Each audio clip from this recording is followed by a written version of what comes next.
ನೋಡಿ, ಅದಕ್ಕಿಂತ ಮುಂಚಿತವಾಗಿ ಮೊನ್ನೆ ದಿನ ಗ್ಯಾರಂಟಿ ಅನುಷ್ಠಾನದ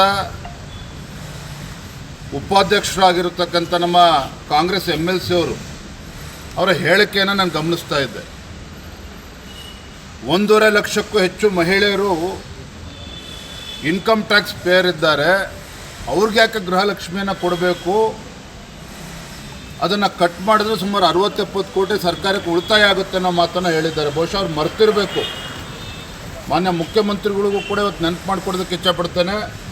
ನಿಮ್ಮ ಹಿಂದಿನ ಮುಖ್ಯಮಂತ್ರಿಗಳು ಕಾಕಾ ಪಾಟೀಲ್ ನಿನ್ನ ಹೆಂಡ್ತಿಗೂ ಫ್ರೀ, ಮಾದೇವಪ್ಪ ನಿನ್ನ ಹೆಂಡ್ತಿಗೂ ಫ್ರೀ ಅಂತ ಹೇಳಿಕೆ ಕೊಟ್ಟಿರ್ತಕ್ಕಂಥವ್ರು ಯಾರು ಚುನಾವಣೆ ಸಂದರ್ಭದಲ್ಲಿ?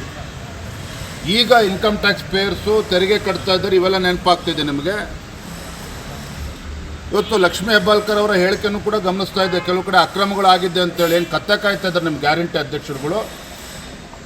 ರಾಜ್ಯ ಮಟ್ಟದಲ್ಲಿ ಗ್ಯಾರಂಟಿ ಅನುಷ್ಠಾನದ ಅಧ್ಯಕ್ಷರು ಮಾಡಿದ್ದೀರಿ, ಉಪಾಧ್ಯಕ್ಷರು ಮಾಡಿದ್ದೀರಿ, ಕ್ಯಾಬಿನೆಟ್ ರ್ಯಾಂಕ್ ಕೊಟ್ಟಿದ್ದೀರಿ, ಪ್ರತಿ ಜಿಲ್ಲೆಗಳಲ್ಲೂ ಕೂಡ ಅಧ್ಯಕ್ಷರನ್ನು ಮಾಡಿದ್ದೀರಿ, ಪ್ರತಿ ವಿಧಾನಸಭಾ ಕ್ಷೇತ್ರದಲ್ಲೂ ಕೂಡ ಗ್ಯಾರಂಟಿ ಅನುಷ್ಠಾನ ಸಮಿತಿ ಅಧ್ಯಕ್ಷರನ್ನು ಮಾಡಿದ್ದೀರಿ.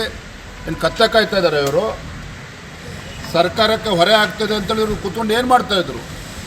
ಇವ್ರಿಗೆ ಕಚೇರಿಯನ್ನು ಕೊಟ್ಟಿದ್ದೀರಿ, 100 ಕೋಟಿ ರೂಪಾಯಿ ಸರ್ಕಾರದಿಂದ ಖಜಾನೆಯಿಂದ ಸಂಬಳ ಕೊಡ್ತಾ ಇದ್ದೀರಿ.